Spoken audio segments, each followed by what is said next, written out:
Bonjour, on continue notre série sur la poésie hébraïque et ce que j'aimerais faire dans cette section, c'est regarder à la puissance des images dans la poésie hébraïque. Bon, bien sûr, c'est pas seulement dans la poésie hébraïque, mais dans tous les types de poésie. Ça fait complètement partie de la forme artistique, de ce que le poète il essaie de communiquer, et en fait il essaie de nous communiquer sa réalité avec des images. Donc, quand on parle d'image, on va parler de métaphores, de comparaisons, de simples images, d'autres figures de style. Mais juste pour que ce soit plus simple pour cet enseignement, cette section, on va toutes les traiter de la même manière. Bien sûr, il y a d'autres figures de style comme métaphores et comparaisons. Et si vous avez besoin de vous rafraîchir la mémoire sur le sujet, vous pouvez retourner donc dans le module 1, dans les bases. Il y a une section euh, sur les figures de style. Donc vous pouvez les relire, vous pouvez re-regarder les vidéos d'enseignement aussi. Tout est là pour vous. Mais c'est important d'être au clair avec les figures de style et les images parce que ça fait partie intégrante de la poésie. Voilà, et d'ailleurs on va regarder quelques exemples.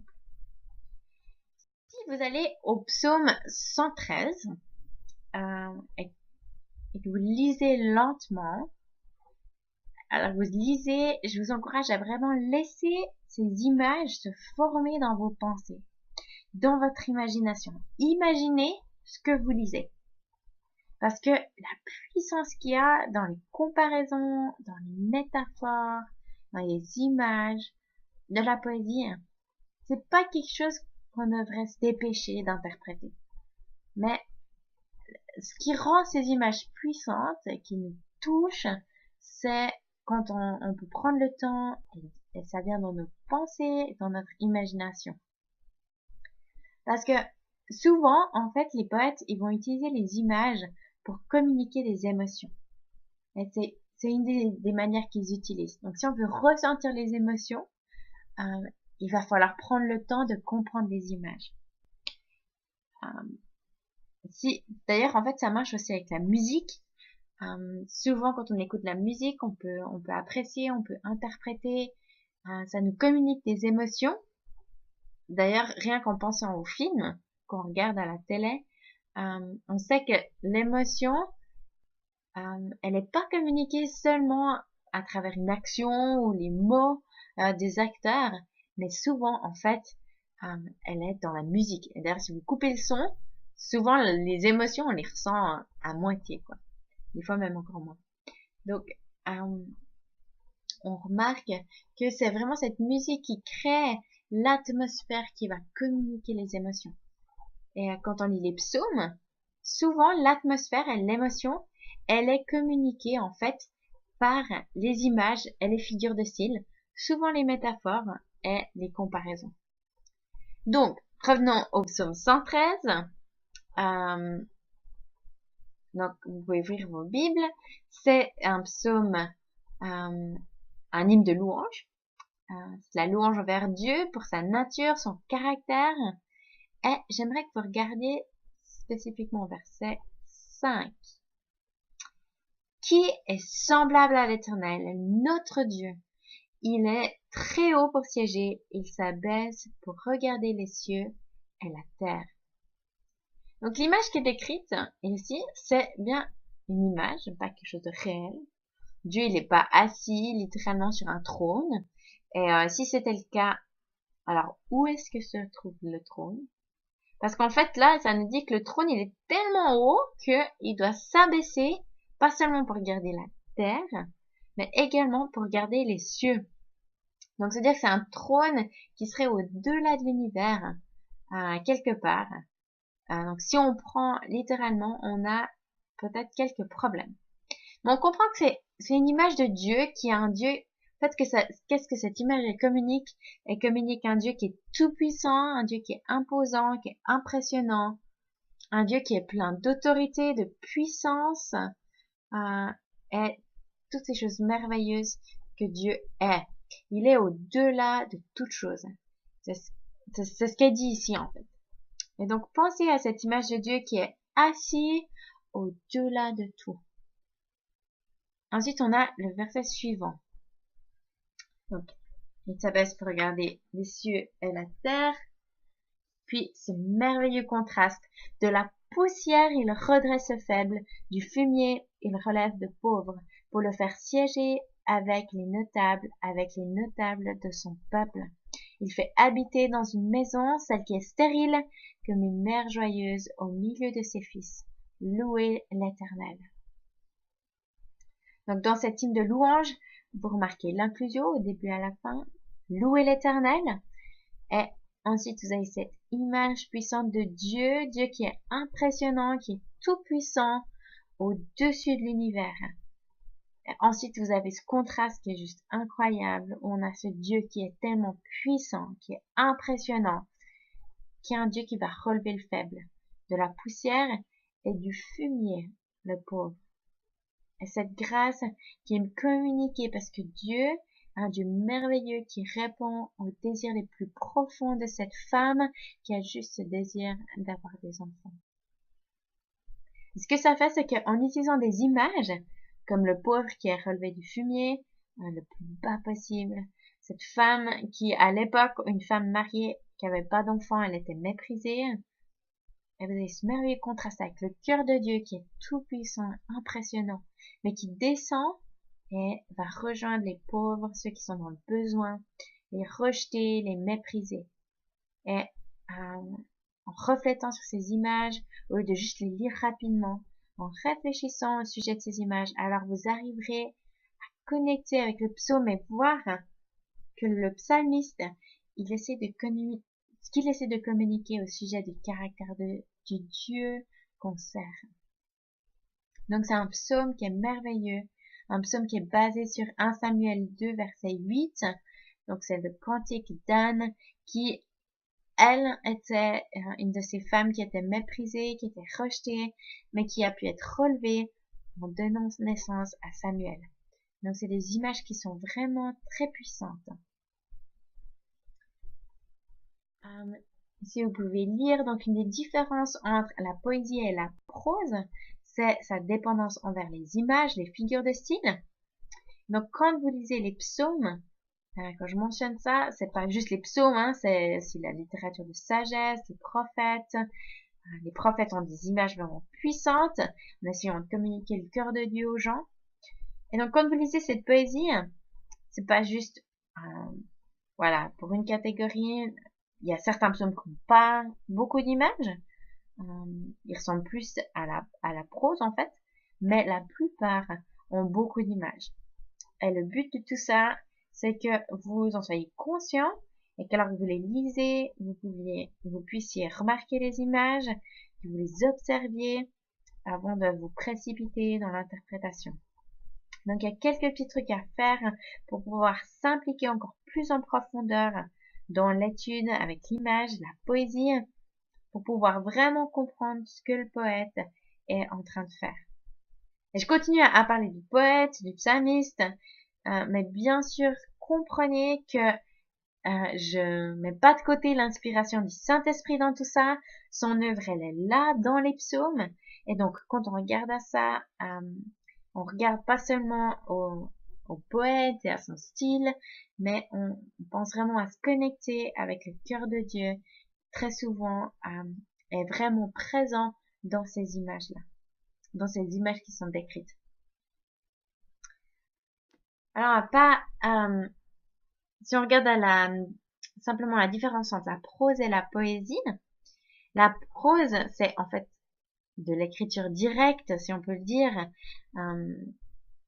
C'est quand on regarde à la parole, on va trouver différents types d'écriture, styles d'écriture. Par exemple, dans le Nouveau Testament, on a les écrits de l'apôtre Paul, où par exemple, il va nous parler de la sainteté, il va en parler directement en prose.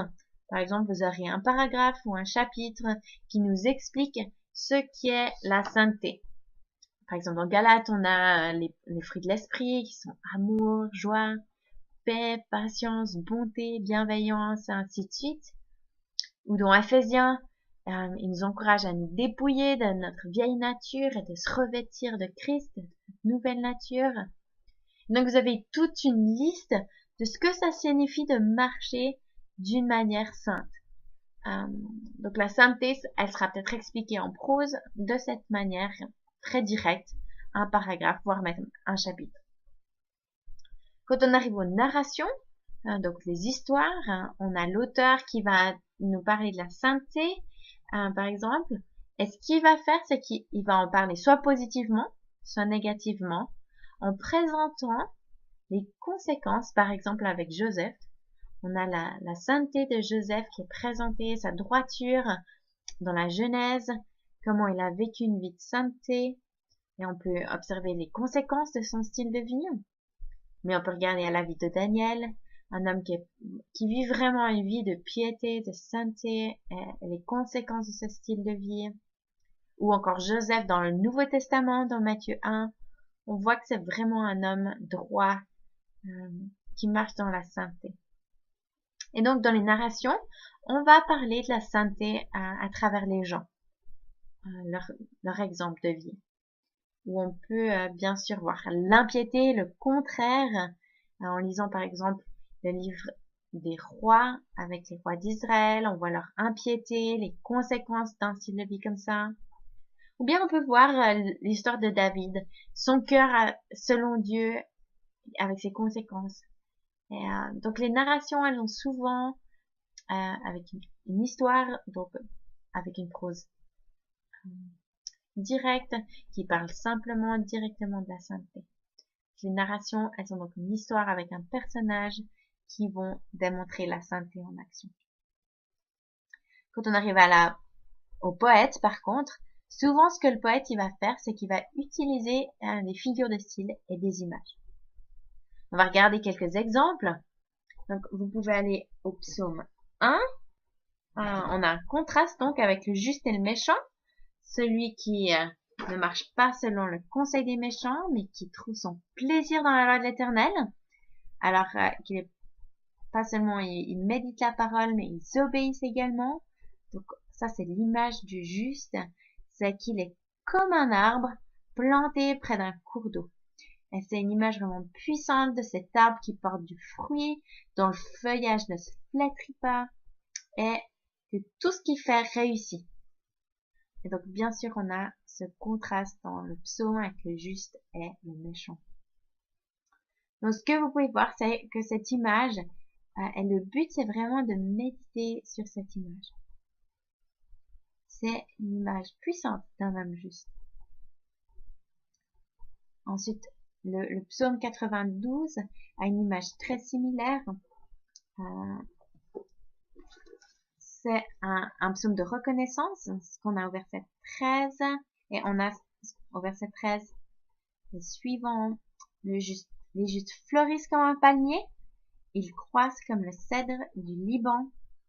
Et donc, directement, on a cette image d'un arbre qui est très grand, qui est solide. Le cèdre du Liban, c'est un arbre qui est célèbre pour son bois, son odeur. Si vous avez déjà vu un cèdre, vous savez que c'est un arbre qui est vraiment solide. Ensuite, un palmier, c'est haut, c'est stable. Et on continue à lire, il est planté dans la maison de l'Éternel.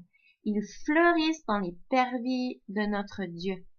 Et ça, c'est superbe image parce que, d'après ce qu'on sait, il n'y avait pas vraiment d'arbres dans les parvis de Dieu, littéralement dans le temple. Et donc, l'image qui est ici, c'est que les justes, ils sont là dans la présence directe de Dieu, en appréciant la présence de Dieu. Donc l'image, c'est celle d'arbres dans les parvis de Dieu. Ils sont encore féconds dans la vieillesse, ils sont pleins de sève et verdoyants pour annoncer que l'Éternel est droit. Il est mon rocher, il n'y a pas d'injustice en lui. Donc une magnifique image du juste. Donc c'est juste pour vous montrer différents genres littéraires qui ont différentes manières de présenter la vérité.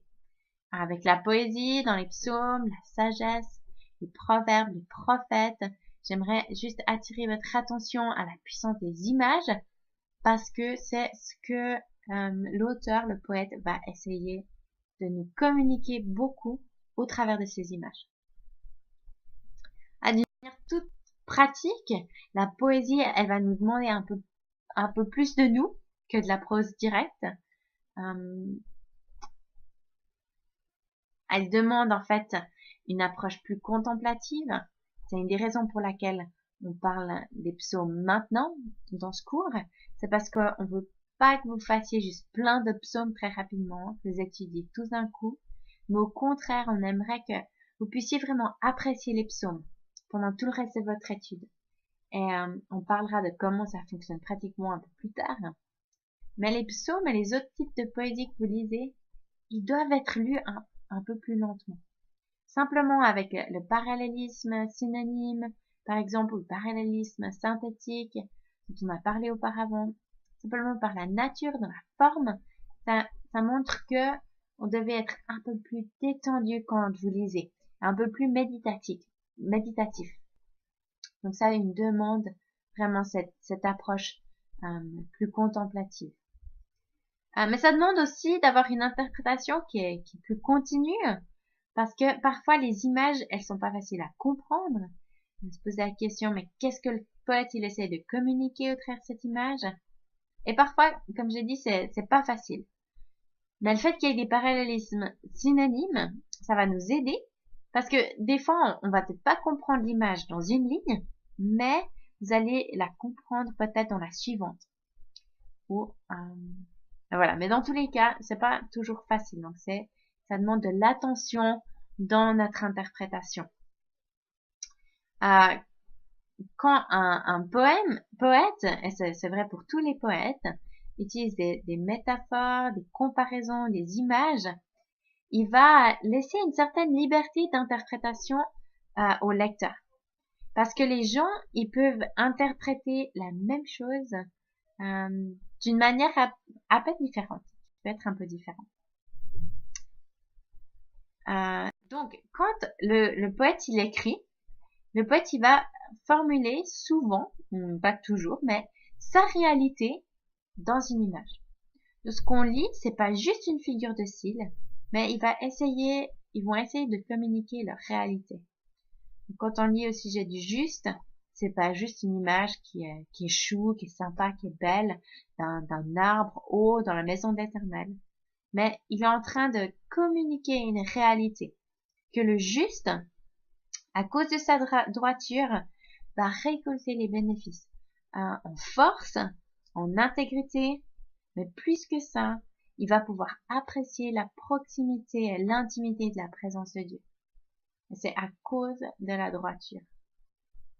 Et ensuite, on peut bien sûr réfléchir à la compréhension du Nouveau Testament, de la droiture, c'est-à-dire quand on vient dans la présence de Dieu, dans l'humilité, la repentance, on est déclaré juste par la mort et la résurrection de notre Seigneur et Sauveur Jésus-Christ. Et donc nous, en tant que ses enfants, on peut apprécier une telle relation à cause de ce que Jésus a fait.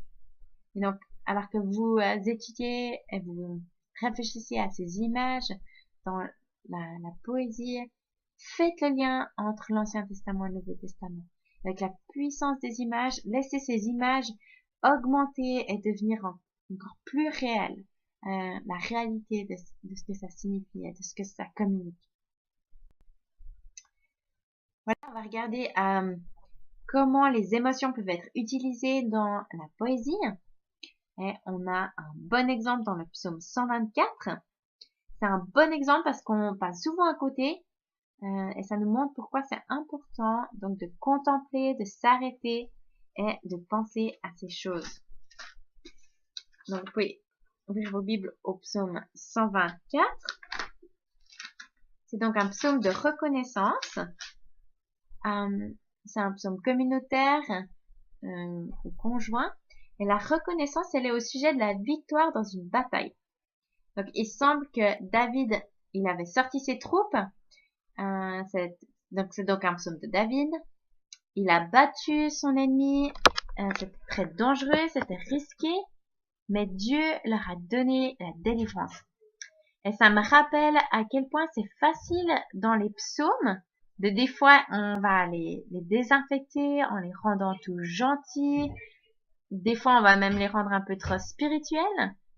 Mais en réalité, la plupart ont à voir avec de la violence, avec le côté sanguinaire, la crainte, la terreur d'une confrontation avec un ennemi. Et si vous n'avez pas la victoire sur votre ennemi, alors vous allez être tué, vous allez être blessé, vous allez être dans une douleur extrême, votre ville va être perdue, votre femme, votre famille va être violée, assassinée, et toutes ces choses horribles qui se passent à la guerre. Quand on comprend ça, et qu'on reconnaît qu'on s'implique dans le psaume à un niveau plus profond, on peut aller plus en profondeur dans ce qui a été écrit. Ok, donc on va regarder ce psaume de reconnaissance depuis le début. Donc, Israël remercie Dieu pour la victoire. Et voici ce qu'on lit. Sans l'Éternel qui était pour nous, qu'Israël dise, sans l'Éternel qui était pour nous, quand les hommes s'élevèrent contre nous. J'aimerais que vous regardiez maintenant le verset 3. Alors ils nous auraient engloutis tous vivants, quand leur colère s'enflamma contre nous.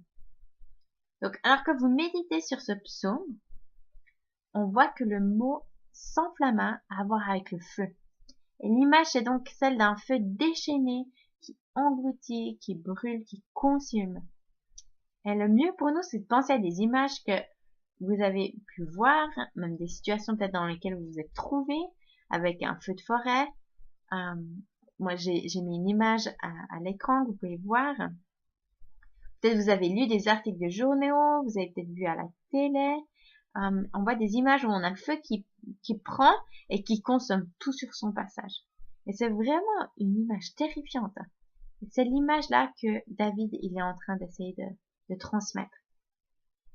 Donc, bien sûr, c'est un psaume de reconnaissance, mais ce que David il dit, c'est que si Dieu il n'était pas là, si Dieu il n'avait pas intervenu, alors c'est ce qui se serait passé avec eux. C'est vraiment cette image terrifiante d'un feu qui est dirigé par le vent, qui n'a pas de contrôle et que tu peux juste pas t'échapper. Le verset suivant qui est tout autant puissant, mais l'image elle change. Alors les eaux nous auraient submergés, un torrent aurait passé sur notre âme. Une fois de plus, on a une image d'une inondation, d'une digue qui a explosé ou peut-être des torrents de pluie qui causent des débordements de rivières. Et on voit les gens qui sont balayés. Peut-être vous avez vu ou expérimenté ça de près. Peut-être vous avez vu des images du style à la télé. C'est vraiment effrayant et il y a juste rien qu'on peut faire. Mais ce qu'on a ici, c'est ces images puissantes et on peut continuer en fait dans ce psaume. Béni soit l'Éternel, celui qui nous a pas livrés en proie à leurs dents. Donc, c'est l'image peut-être d'une bête sauvage, d'un lion qui a attaqué une proie, qui l'a attrapé par la gorge, qui l'a déchiré en morceaux. Et de nouveau, vous avez peut-être vu ces images-là. C'est vraiment quelque chose d'effrayant. Mais une magnifique image au verset 7. Notre âme s'est échappée comme l'oiseau du ficelet des oiseleurs. Le filet s'est rompu et nous sommes échappés. C'est l'image d'un piège, l'oiseau qui a peur, il est coincé dans ce piège, mais ensuite, il y a quelque chose qui se passe et il peut s'envoler vers la liberté. Et alors que vous lisez les psaumes et que vous comprenez un peu leur occasion, que vous impliquez à fond dans les images, alors vous pouvez revoir la célébration du fait que Dieu, il a délivré David et son armée de conditions, de circonstances vraiment horribles. Et la reconnaissance qu'ils ont envers Dieu et ce qu'il a fait. Ça, ouais, on se rend un peu plus compte de ce que c'est. C'est pas juste, ah cool, Dieu il sauve, il délivre, oui, on sait ces choses, on les dit, mais on peut y aller un peu plus en profondeur. Notre secours est dans le nom de l'Éternel qui a fait les cieux et la terre. Donc, bien sûr, alors qu'on pense à ça, on pense au fait qu'on passe tous par des situations de notre vie où c'est peut-être pas une armée physique, mais on peut être dans la crainte, dans la terreur, et on peut regarder en arrière et être reconnaissant de ce que Dieu il a fait pour nous. Maintenant, on peut aller au psaume 102. Regardez un autre exemple. Là, on a une autre image que dans l'image 120, que dans le psaume 124. Le psaume 124, c'était vraiment une célébration, hein, avec le contraste entre la terreur qui était là, un contraste vraiment puissant ce qui se passe, mais contrasté avec la joie, la reconnaissance à cause des horreurs qu'ils auraient pu passer, mais ils ont évité grâce à la délivrance de Dieu. Là, on a dans le psaume 102, par contre, on a un psaume qui est une lamentation.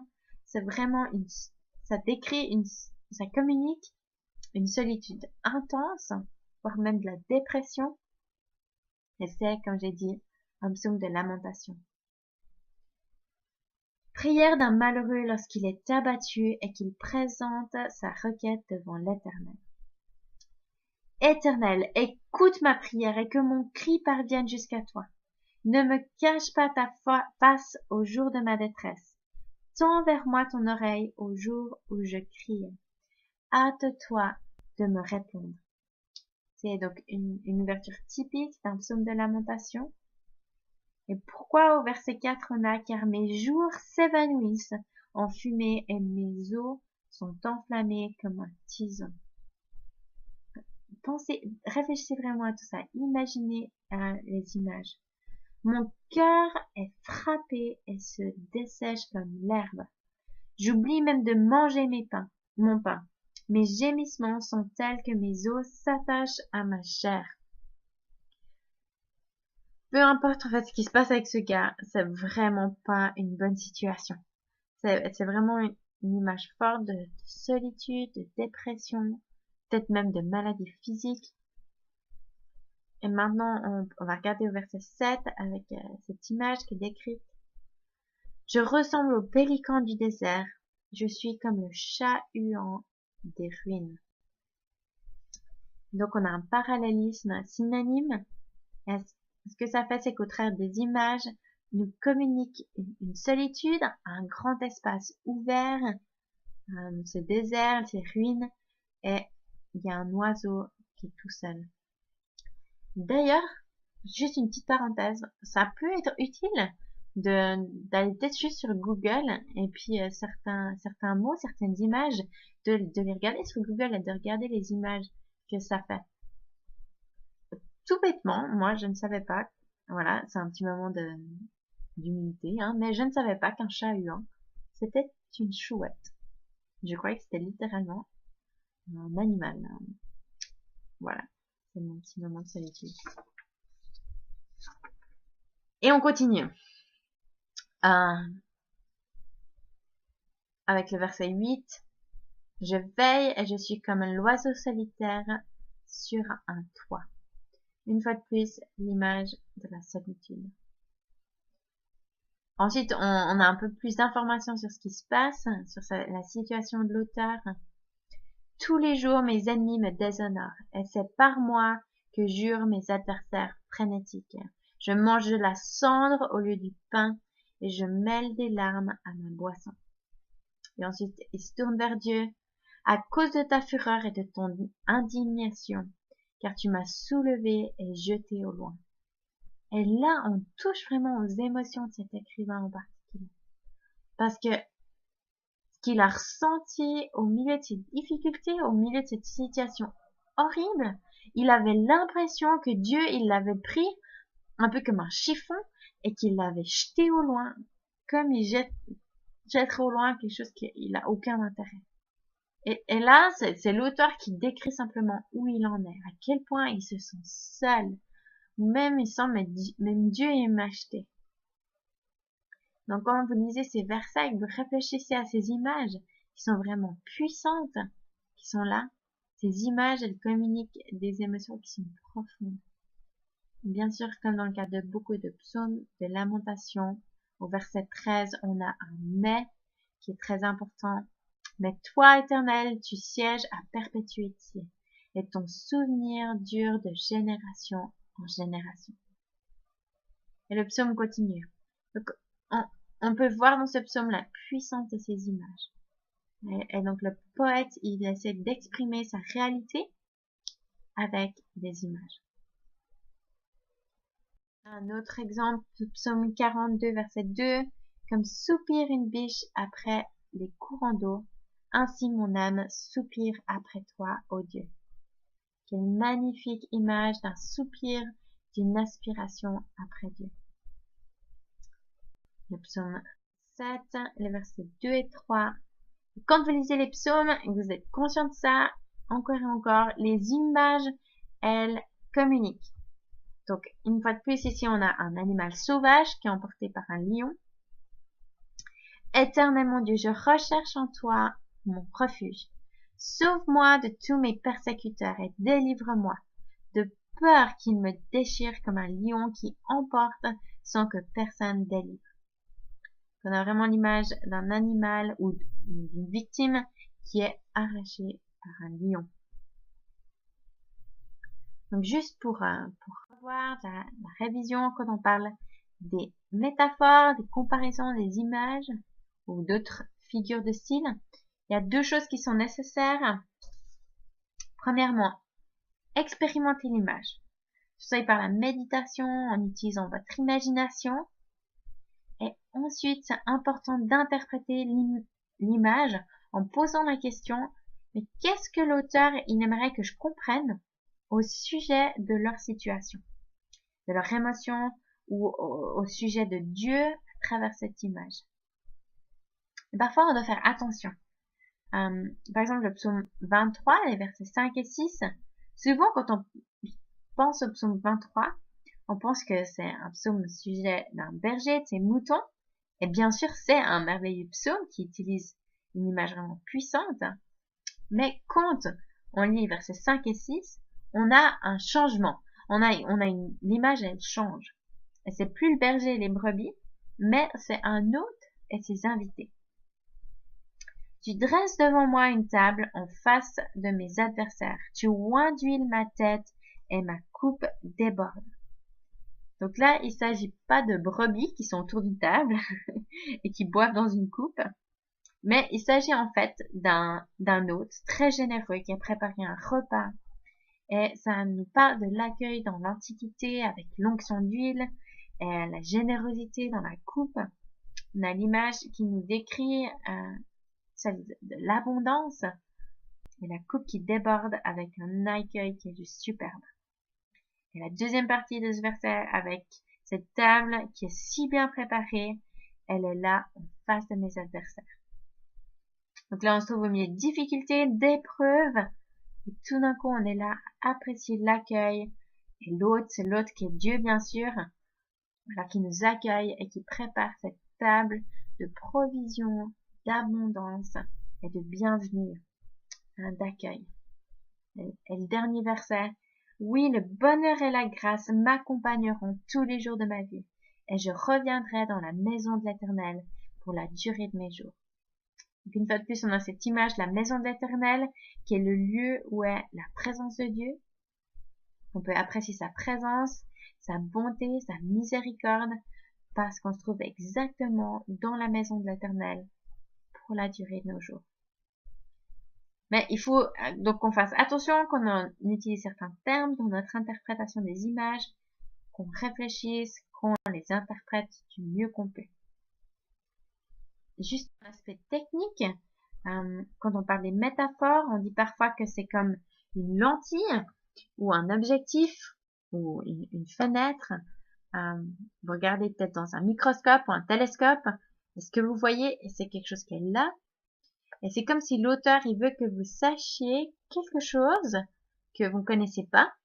Et pour ça, il va utiliser quelque chose que vous connaissiez pour vous expliquer ce que vous ne connaissez pas. Ça a du sens, on va voir un peu des exemples, mais ce que les érudits ils ont fait, c'est qu'ils ont donné des noms très techniques, mais ils appellent le domaine source, qui est la chose qui est connue, et le domaine cible, c'est ce qui est inconnu. Donc, si on prend le psaume 23, par exemple, c'est comme si l'auteur il dit qu'il y a un aspect, une dimension de Dieu que j'aimerais que vous connaissiez.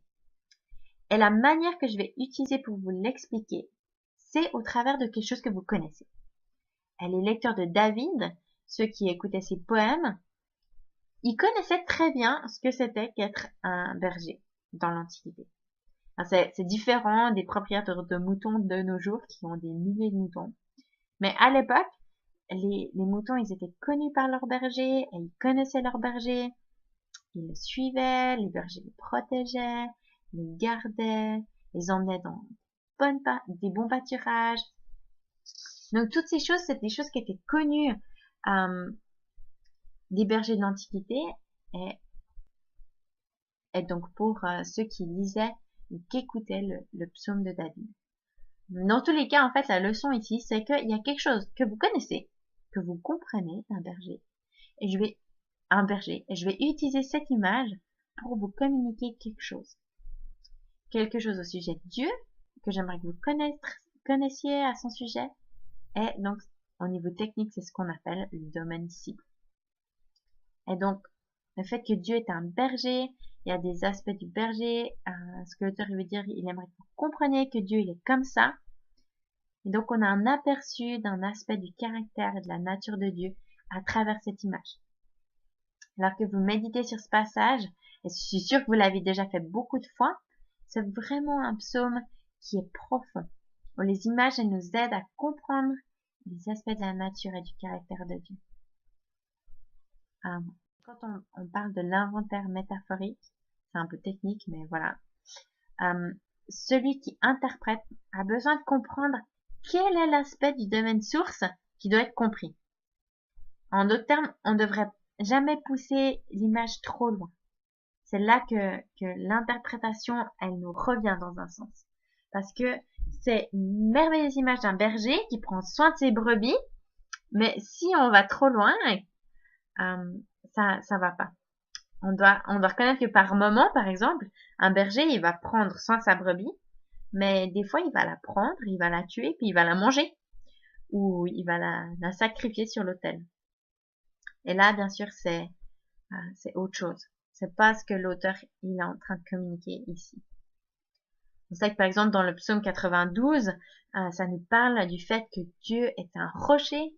On lit ça et on pense à la stabilité, à la force, à la persistance, toutes ces choses merveilleuses au sujet d'un rocher. Mais bien sûr, un rocher, c'est inanimé. Je sais pas si vous avez déjà essayé de parler à un rocher récemment. Si vous avez essayé, vous avez sûrement pas eu une très bonne réponse. Donc, une fois de plus, c'est un des aspects du rocher qui sont pertinents et d'autres qui sont pas pertinents. Et donc, il y a des aspects de la métaphore qui sont pas pertinents pour nous. Et une des capacités qu'on va devoir avoir en interprétant, c'est de décider ce qui est important dans cette image. Et souvent, en fait, c'est le contexte qui nous le dira. Alors, encore une dernière chose à dire. Les images, elles sont pas précises, comme dans le langage littéral. Mais je crois que c'est vrai et qu'il faut qu'on en soit conscient. Mais je crois aussi qu'il faut qu'on soit conscient que la précision, c'est pas la même chose que l'exactitude. On peut dire, par exemple, qu'avec précision, que l'ennemi est sans pitié et cruel. Et ça, c'est plutôt précis. Ou on pourrait dire que l'ennemi est un lion ou est comme un lion. Les deux sont exacts et justes. C'est ce qui se passe donc avec les images et les métaphores. Donc juste pour résumer, les images, les métaphores, les comparaisons, elles sont là pour remuer nos émotions, pour attirer notre attention. Elles deviennent comme ces images 3D, elles amènent des images, des couleurs dans ce qu'on lit, ça stimule notre imagination. Mais plus que tout, ça nous aide à avoir une toute nouvelle compréhension, soit de nous-mêmes. Parfois, on réalise des choses qu'il y a sur nous, en nous, de nos émotions, du monde autour de nous, et souvent, tellement souvent au sujet de Dieu, de ce Dieu merveilleux qu'on sert. Donc, alors que vous allez aller plus en profondeur dans la poésie, dans les psaumes maintenant, et plus tard avec les prophètes, et d'autres portions de la parole, par exemple la sagesse, laissez-moi vous encourager à vraiment identifier ces images et à vraiment essayer de les interpréter d'une manière qui soit efficace et utile pour aller encore plus en profondeur dans votre étude.